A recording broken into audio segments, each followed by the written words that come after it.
Welcome to this episode of Liberty Creek. Jen and I are back at it up at the cabin. Now, we're going to be up here not one day, not 2 days, not 3, but we're up here for 4. So, hopefully, we get some stuff accomplished, especially how nice would that be? I don't know. Stay tuned and we'll find out what I get to. Of course, it's raining today. Update on the solar. The solar lasted this time. When we left, it was pretty much full charge. It lasted until last night. So it lasted the rest of Sunday, Monday, Tuesday, and all of Wednesday. And during the night, it shut down. I believe I messed with the settings and I have it powering down at 20%. Okay. I don't know if that's good, bad. I'll have to research that. But when I got up here, it's been nothing but gloomy, crappy weather. I'm getting barely anything charging every day. This is a much better spot for the solar panels, and that's probably why I lasted a lot longer this week. And if we had a sunny day like today, it probably would have powered back up if I didn't come up here and was able to continue on. But that didn't happen. We came up, I checked it out. We were at 21%. I turned the power on. We had power for like 10 minutes before it died back because it hit 20 again. And I'll figure all that stuff out. But it looks to me like I have to either add a battery or the generator, something. So when it hits 20%, something will charge it back up, or it will never hit 20% unless we have, a week and a half of bad weather. And usually I'm up here every week unless I have to work. Sometimes I go a month, but usually I'm up here weekly. So that's my update on my solar. It is awesome though, folks. I can't express it enough how great it is to come out here in the morning, have that coffee, don't have to hear the generator running. Even though the Predator's not that loud, it's loud enough to, drown out any birds in the background and just peace and quiet up here. And it's so quiet up here. Yeah, Jen's up here. Say hi, Jen. Hey guys. She's making me lunch already. She's gonna make me some scrambled eggs and some bacon and sausage, and she's in the snack shack as we speak. But what I'm getting into right now, I'll try not to chat up a storm too much. I'm gonna go dive into getting the porch actually wired up to a circuit breaker in the cabin. So that's all hardwired in to the cabin's breaker box. And in order to do that, if you are a long-time subscriber, if you go back, you'll see that I put extra wires in the wall, and I'll have to go ahead and drill a hole in the wall, fish them out, and then we'll be good to go. Okay, so the power's off. No generator. The solar's disconnected. Let's come in here and see if you can see this. So this is the breaker panel for the cabin. This is for solar, and this is for when I run my generator, the Predator. So only one at a time could be on, of course. See how this is a double pull, so it's connected to both legs, and that will energize everything. Now, when it's just the generator on, it only energizes this side, this leg of the panel. This side is dead. That's why this one breaker that goes into my bedroom will not work. But these are the 2 wires. You see they're not connected to anything. So I got 2 more lines in the wall ready to go, and they come down all the way down. And on the other side of this is the utility room. Now I got to drill a hole and see if I could fish that wire out of the hole. That's going to be a job. After bringing Jen in, having her little ET fingers go in there. Hey. She's back there. See? We finally fished one of them out of the wall. There's two in there. I'm not sure which wire is the other one. So basically, we'll come back over here. We got one wire, two wire. This is generator. This is solar. This used to be a 3-prong. This was a 4. This is a 4-prong. This is going to be the wire that runs the porch. I'm gonna put a wire down to the pump, split it to the pump, and I was thinking about putting a wire up here for a light, but I don't know. We'll see about that.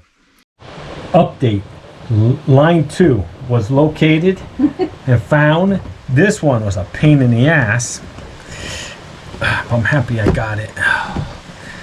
Now I gotta try to get the rest of it out. There's a lot of it. Poking myself in the eye. Look at this shit. The hell? There it is. There they are. Holy moly. Woo! So I'll show you where I'm at. So basically this is the end of the line here. It's an electrical outlet. The fan here is plugged into it. I got a little junction box back there. Eventually I might take and put another outlet here. So I got to put a piece of molding to cover all this, but that comes up, runs down, connects into the fan with lights, and then it comes down.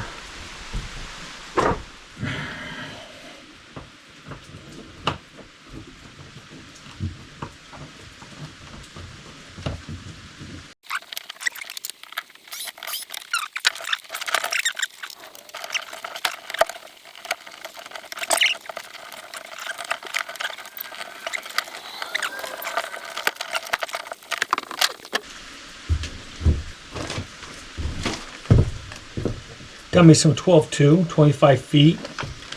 This stuff will cost you a small fortune.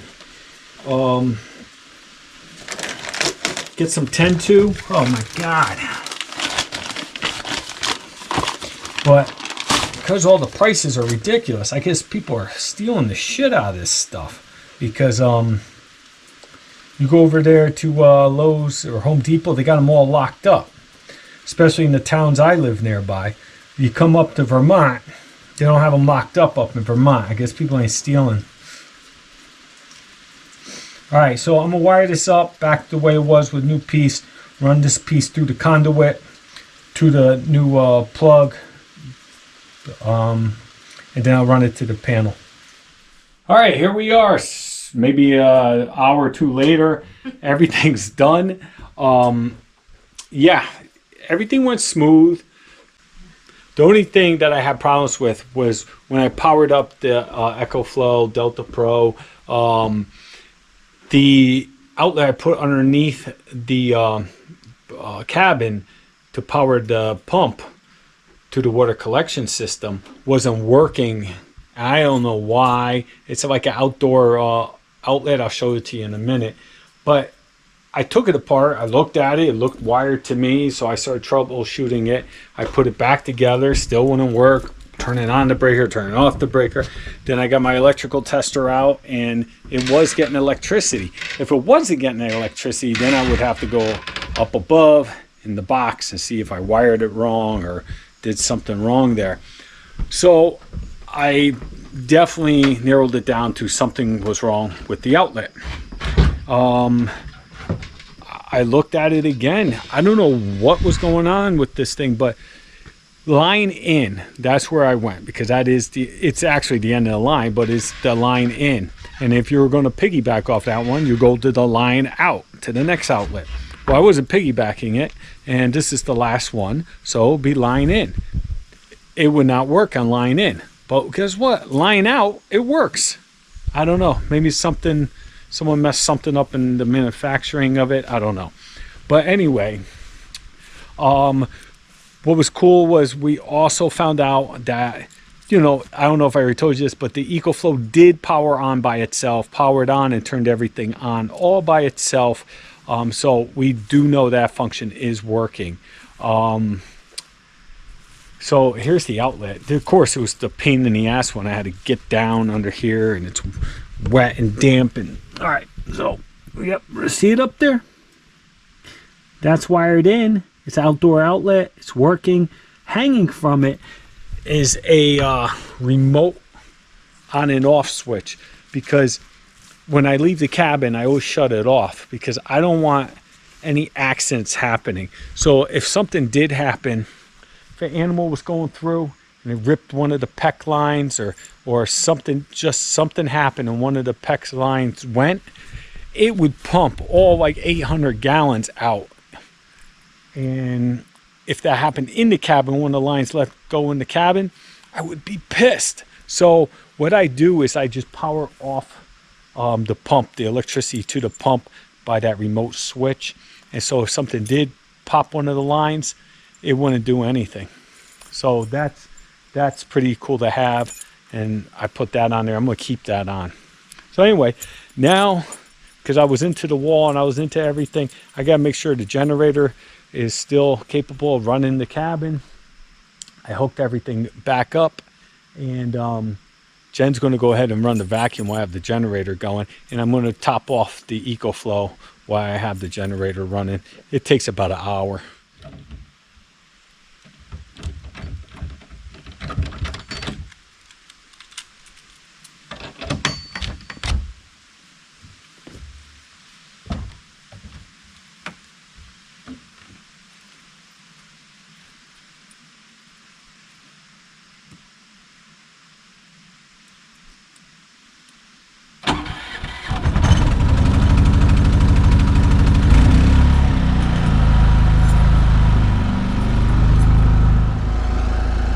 Back to this camera.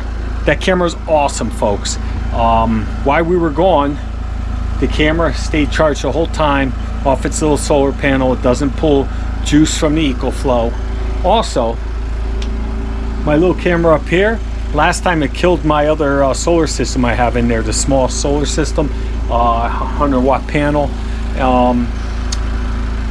What I did is I ran that directly to the USB port on the inverter instead of turning on the big inverter. I put it right to the little 12-volt inverter, and it didn't kill the battery. When we got up here, it was half way charged. So that's the way to do it. When you turn on that big inverter, it pulls a lot of juice. So I'll just do it that way for now. I will be, I don't know if you guys know this, in probably 10 episodes I complained about it. The decking raised a little, I don't know what happened, but every time I open this damn porch door, it gets stuck. I brought up my planer this time. I'm gonna take it down a hair so it will stop doing that. I was gonna take the door off and plane the bottom, but Jen told me not to.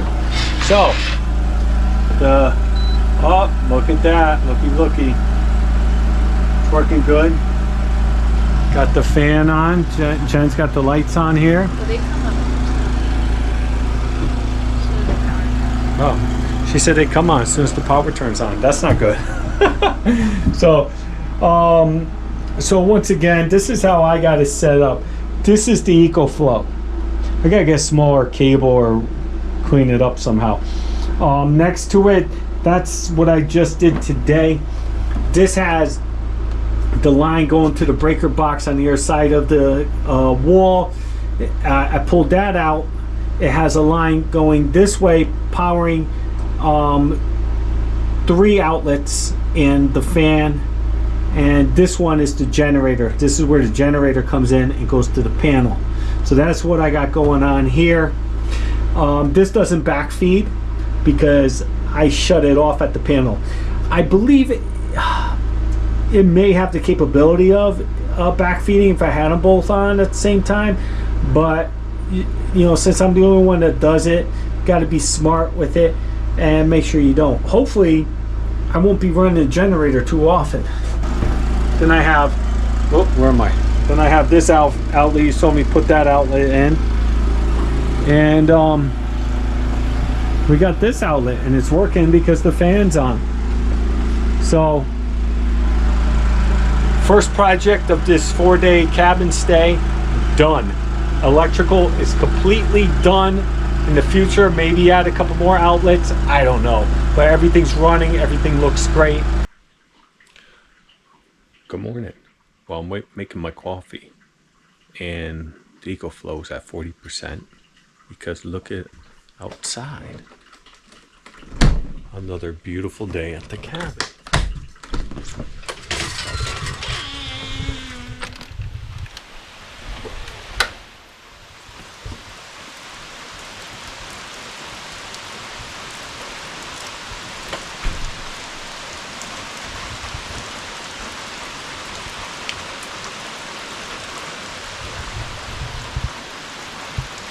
This solar just doesn't work for me. Hopefully it stops. It looks like I got my saw in the rain. I gotta move it. Always something.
Well, I took a break already.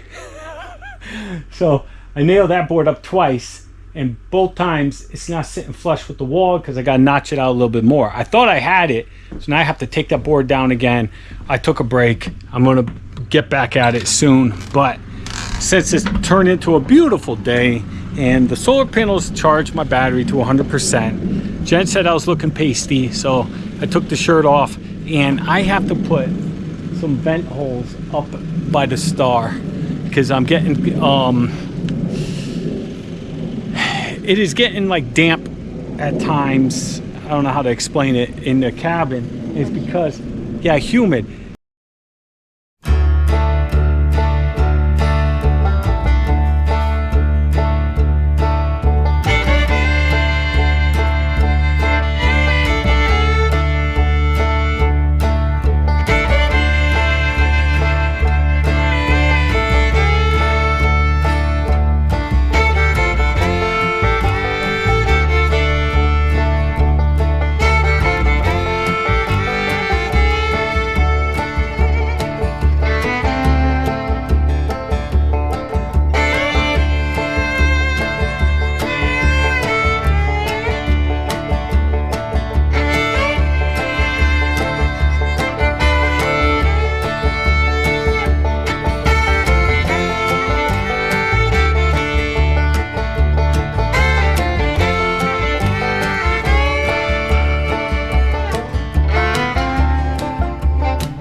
morning, Saturday morning, and guess what?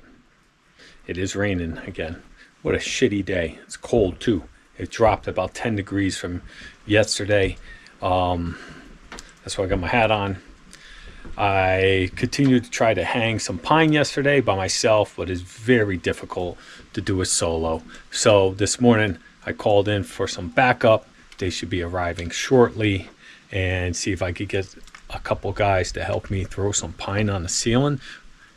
And we'll see how that goes, because yesterday I just had to quit because I was just getting way too aggravated. It's just too hard to do everything by myself. You know, those 8-foot boards on the ladder, trying to get both sides, try to get it even, try to do everything is a pain in the ass. Let's see if a couple guys will be able to pull this off. All right, folks, so we're here at the cabin. I got 2 guests up here helping me put up the pine. We got Crazy Kuzma down over here. And we got, what do we call you? The Garlic Man? Garlic Man. The Garlic Man. Baba Yaga. So you might have saw James in one of my other videos. Go ahead, I'll put a link right now. You go click on him because he's very disappointed he didn't get more views. But yeah, that's James. The editing. It was Blame the editor. He says it's my editing. They can hear me. Yes, they can. They can. They will. All right, folks. So we're actually throwing up the ceiling of the cabin. We'll know how much we will get done today, but we'll keep at it, and hopefully we got some progress to show you at the end. I'll set you up over there. It may burn down. And we'll see what happens. Here we go.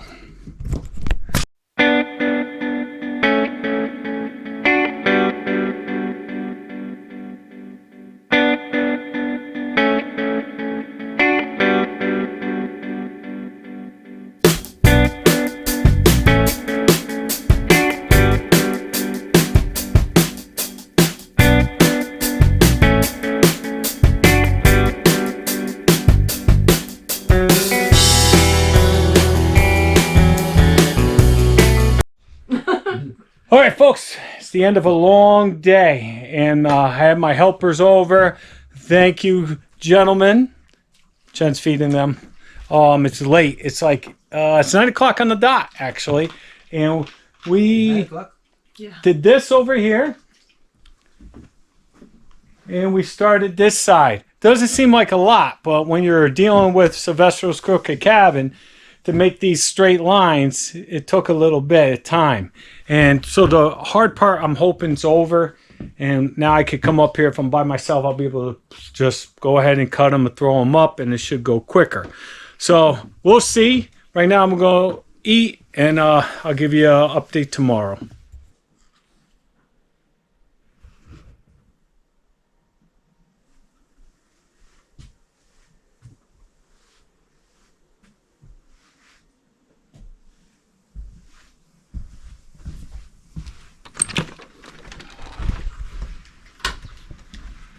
Oh, hello. So this is the end of this video. Hope you enjoyed it. I finally started putting the pine on the ceiling. It was a job to do by myself because I tried to start early before the guys got here, and it was a job. It was a job when the guys did get here because you got to try to get that first board perfectly straight, and my walls aren't the straightest, so you can't go by the walls. So it took a lot of trial and error, taking boards down, putting back up. But I believe they left me in a good spot. It did take us a lot of time to do that, but now I got both sides started, I believe, as straight as possible. I will have to put some molding down on the bottom strip, but it put me in a place that I probably could do it by myself the rest of it. It's going to be slow. Maybe I could get some more help from one of my buddies, and it'll get done. I just got a lot of other things on the plate, and this will get done. Every time I come up here now, I'll try to bang out some rows, or maybe I'll just spend the whole weekend trying to finish it up. One bad thing is I ordered 200 pieces. They only had like 170. They delivered them. I'm going through pieces like crazy here. There's so many damaged pieces of this pine. I think I mentioned it before. It drives me nuts because they cut the pieces. They have to run it through the routers to get the tongue and groove in it, and they do not see the damage. I don't know. Some of these are definitely from manufacturer where they actually put tongue grooves in, and some of it's just all shipping stuff. And I had like blade marks in a couple of them. It looked like I had a couple short ones. That means someone actually went home, cut them, said, "Now I'm gonna return it," and then it ended up in my huge bulk of pine, and they sent it to me. I guarantee you that's going to be a pain in the ass for me to try to bring back. I'll probably keep it and use it for a shorter piece, but some of these pieces, just like the tongues are totally ripped off, the groove is damaged. I have a little stack of them over there. I'm pulling them out and look out. Some of them I'm pulling them out, I'm looking at the wrong side. I didn't look at both sides. I start cut it to size, I go to put it up, and I see big notches just out. I'm like, oh my God. And this is $10 a board, folks. It's ridiculous. It's probably not the best time to buy pine. I should have stuck, well, maybe not stuck with shiplap. But we were going to put shiplap, but shiplap was even harder because I think it gave me too much room to play with. So it really threw stuff off. But tongue and groove, you don't have much room at all to play with, as I found out. And it's either straight or it's not. And this is much smaller boards because, once again, this is all they had. They didn't have the 10 footers. They didn't have the 8 inches. This is, I think, the 6 inches. So we got what we could get because we wanted to go ahead and put it up and get ready for the winter and have a ceiling. And everything is running smooth. So everything else is going good. Solar's up and running. We know what we need. More than likely in November, I'll be getting the spare batteries for it, and that will last us the week. As you can see, the solar panels right now are cranking in about probably 1,200 watts. That's what I get when peak. They should, I forget what is supposed to, but it's close to 15 if they were all like brand new solar panels, but they're not, so they don't hit their peak. But we get about 1,200 when the sun's right on it, and that'll charge my battery fully charged to zero in like anywhere from 2 to 4 hours. Is a big difference, but yeah, I would say 4 hours totally drained, maybe a little bit less. 2 hours usually because it's only half drained. That's what I'm trying to say. But it works great. We love it. Right now it's on. You don't hear anything. It's beautiful. Me, it is Sunday and I'm working late Sunday here. I don't want to go home. We've been up here. This is our 4th day. I love it up here. I just got done cutting the grass. It looks beautiful. The grass is so great here. And it's just so nice. Today's a beautiful day. Yesterday was cold. Today's so beautiful. So I want to get into that side here. That's just you can actually see the progress. I love it, and I just gotta get in there and pull. I'm gonna try to cut up the 2 big trees that are down. I am going to remove that little maple in the center because that's just going to block the view. I realize I want the one without the top that's half already fallen down. I'm gonna cut the rest of that out, and we'll cut it up, throw it on the path, and maybe stack it. We'll see what my back says. And then once I get the big trees out, I'm going to try to hit it with the ultimate bush cutting weed whacker. That thing is a beast. If you have a lot of property and you have a lot of ferns and stuff, get that. Get one of those. It will destroy anything.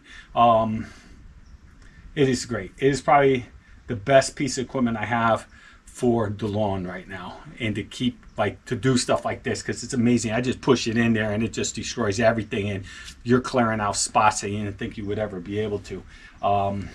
It's great. I love it. Thanks, Pops. That's something Pops just showed up with one day. That thing's a beast, and he let me have his old lawnmower. That thing is not as good as my zero.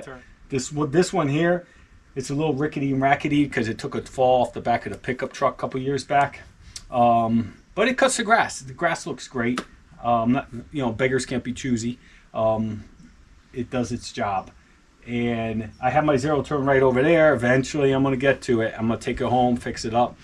But that's all I have for you on this episode, folks. Sorry, I didn't get more done on that ceiling. No, that thing frustrates me. So no, I would rather go work outside and do the grass and stuff than be stuck up in there on this beautiful day.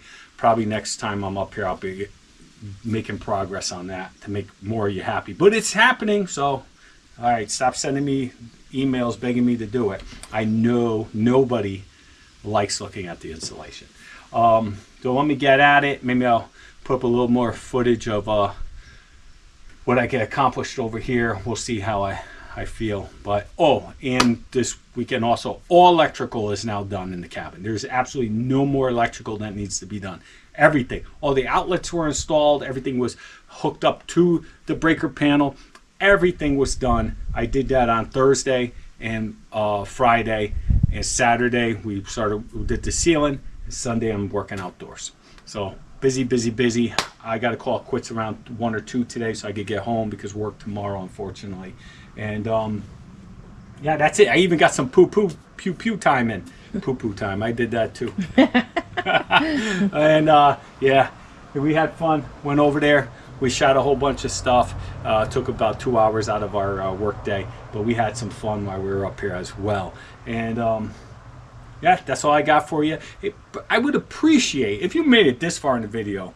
You're definitely a subscriber and a fan.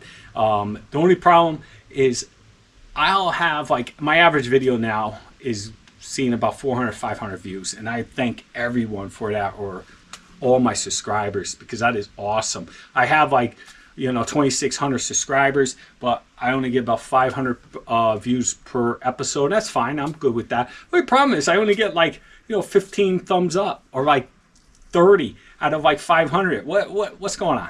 Give me some thumbs up.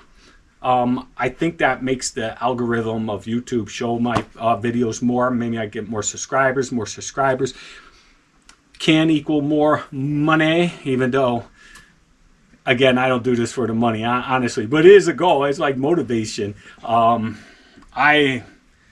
again, I don't do it for the money. I want to get all into that. But, what did I make last year? $600? Yeah. I don't even know if that was... Yeah, maybe not even that much. I think the first year I made a lot more videos. I made like $800 or $600, something like that. Maybe last year $400. I don't make much. It's like $25 to $60 a month if I make a lot of videos and put a lot of time and effort in it. You don't become rich off of YouTube unless you do, I don't know, unless you get the traction. Only way to get the traction is by sharing and thumbs up in my videos, and maybe some people start watching them. I'll get another 500 faithful subscribers that watch my videos. But yeah, that's enough of me crying and complaining about YouTube. I just do it for fun, honestly, for the hobby, and to share our experiences with my friends and family. And now it's actually much bigger than that. I have subscribers, and they say I give them motivation. Some of them actually built their cabin just like mine. That is so awesome to have subscribers reach out to me, send me emails, give me props, say, hey man, my husband and my wife and I just bought some property just like Jen and you, and we're watching your videos, and we got motivated to buy property and to escape to the woods, and we've been following you, and we built a cabin similar to yours, and they'll share videos with me, and I'll become a subscriber of their little channel. But there's been quite a few, and I'm shocked, because exactly what happened to Jen and I when we first started doing this. We started watching any off-grid cabin we could find, YouTubers, and me and Jen, of course, were about a day late to making YouTube a hobby, because most of those people now are very successful, and they're actually collecting a decent paycheck from it, just from simple ramblings like I'm doing right now, because I watch them. I'm a subscriber, and I'm like, I do the same shit, but they have 500,000 subscribers, 1 million subscribers. Some of them, though, it's their full-time job, so they can make much better content, and they got money just falling out of their pockets. I don't. I'm on tight budgets here, but I'm just going on YouTube rants. All right, that's all I got for you once again. Thanks for subscribing. Hit the thumbs up, hit the notification bell, do all those good things, share, like, and I will see you on the next one. Thanks for joining me and listening to me ramble once again. Peace.